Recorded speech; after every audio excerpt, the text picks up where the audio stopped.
Assalamualaikum warahmatullahi wabarakatuh. Kami dari kelompok 18 Kimia Bahan Alam akan mempresentasikan hasil diskusi kami mengenai kumarin. Baiklah, sebelumnya kami akan memperkenalkan diri kami masing-masing. Saya adalah Mustika Arfa dengan NIM 1801061 dan rekan saya Yolanda Umi Sadila, NIM 1801080, kelas S1 4B. Baiklah, langsung saja kami akan mempresentasikan hasil diskusi kami. Adapun pokok bahasan pada materi kemarin ini, yang pertama adalah pengertian, kedua adalah struktur, yang ketiga adalah biosintesis, yang keempat adalah penggolongan, yang kelima adalah sifat-sifat, dan yang terakhir adalah pemanfaatan dari senyawa kumarin. Selanjutnya, kami akan membahas mengenai pengertian dari kumarin. Kumarin merupakan golongan senyawa fenilpropanoid yang memiliki cincin lakton lingkar 6 dan memiliki inti 2HI benzopiran 2-on dengan rumus molekul C9H5O2. Kumarin dan turunannya banyak memiliki aktivitas biologis, diantaranya yang pertama menstimulasi pembentukan pigmen kulit, yang kedua mempengaruhi kerja enzim, yang ketiga antikoagulan darah, yang keempat antimikroba, dan yang terakhir menunjukkan aktivitas menghambat efek karsinogen. Selanjutnya kita akan membahas mengenai struktur kumarin. Berikut saya tampilkan struktur dari kumarin. Jadi, struktur inti dari kumarin ini berasal dari O-hidroksi asam sinamat atau asam O-kumarin yang didehidrasi untuk menghasilkan cincin lakton.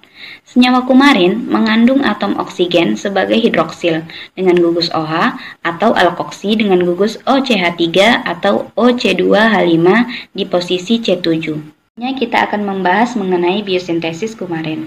Jadi, sintesis kumarin ini diperoleh dari tanaman Melilotus alba pada bagian akarnya. Berikut kami lampirkan tanaman Melilotus alba.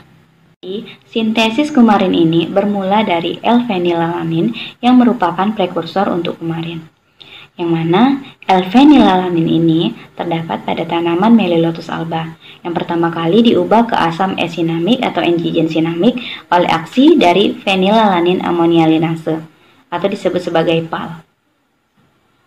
Selanjutnya ke asam ortokumarin oleh aksi dari asam sinamik O-hidroksilase atau ortohidroksilase. Dari asam kumarin diubah ke corresponding beta-glukosida oleh UDP glukosa dan sebuah O-glukosil transferase. Glukosida ini melalui UV-like mediate EZ atau enzigen Jusamen atau disebut juga sebagai transcis ditata ulang untuk membentuk isomer beta-glukosida yang terakumulasi pada tumbuhan. Sebuah co-occurring beta-glukosida memecah glukosida untuk membentuk glukosa dan asam kumarinik yang secara spontan tersiklis ke kumarin. Berikutnya kita akan membahas mengenai penggolongan kumarin. Jadi yang pertama itu ada kumarin sederhana. Kumarin sederhana dan turunannya yang berupa hasil hidroksida alkoksida dan glikosida. Berikut contoh dari kumarin sederhana. Adapun contoh lain dari kumarin sederhana tersebut adalah suberosin yang terdapat pada tanaman daun encok atau nama binominalnya adalah Plumbago zelanica. Berikut kita lampirkan gambarnya. Penggolongan kumarin berikutnya yaitu isokumarin. Isokumarin merupakan senyawa metabolit sekunder yang banyak ditemukan pada beberapa jenis fungi, lisan, bakteri, beberapa tanaman tingkat tinggi, dan serangga yang berdasarkan struktur molekulnya merupakan senyawa isomer dari kumarin. Berikut kita lampirkan struktur dari isokumarin. Adapun turunan isokumarin yaitu melein, koriandrin, dan bergenin. Selanjutnya yaitu penggolongan kumarin yang ketiga, yaitu adalah furanokumarin. Furanokumarin jenis linear dan anular, di mana terdapat substitusi pada posisi benzoid, yang contohnya adalah aglicin yang terdapat pada wortel. Kemudian klasifikasi furanokumarin yaitu ada pesaralen, mektosalen, bergapten, sama imperatorin. Kemudian yang keempat itu ada piranokumarin. Piranokumarin itu analog dengan furanokumarin, tapi memiliki cincin enzim pada substitusinya. Contohnya itu ada seselin yang berasal dari tumbuhan seledri. Yang kelima adalah kumarin yang tersubstitusi pada cincin purin. Contohnya adalah 4-hidroksikumarin. Kemudian yaitu sifat-sifat kimia dari kumarin. Sifat kelarutan dari kumarin itu sangat bervariasi. Peleburan kumarin dengan NaOH menghasilkan asam asetat dan salisilat. Nitrasi membentuk 6 nitrokumarin dan 8 nitrokumarin. Sulfonasi di bawah penangas air memberikan kumarin 6 asam sulfonat dan pada suhu 1500 derajat Celcius memberikan 3,6 asam disulfonat.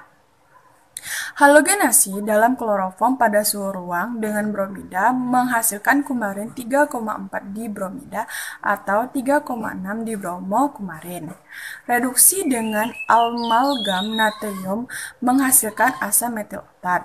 Kumarin sulit dioksidasi dan stabil dalam asam kumarin. Cahaya radiasi atau radiasi ultraviolet mengubah kumarin menjadi suatu dimar.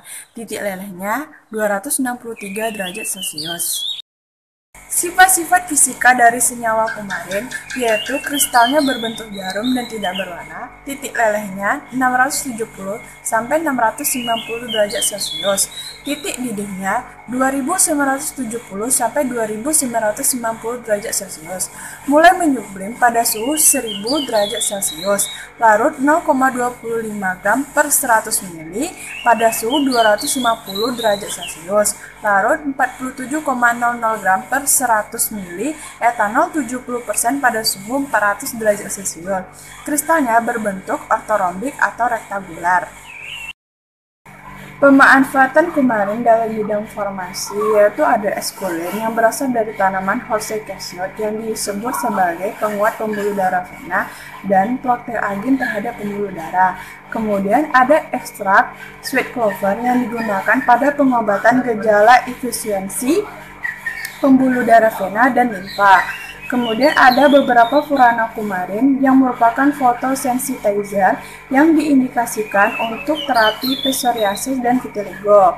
Kemudian pada tanaman, kumarin ini bertindak sebagai pestisida alami, mengurangi serangga sehingga tanaman bisa tumbuh tanpa terganggu. Dan beberapa bahan kimia yang terkait bahkan digunakan untuk hama yang lebih besar seperti tikus.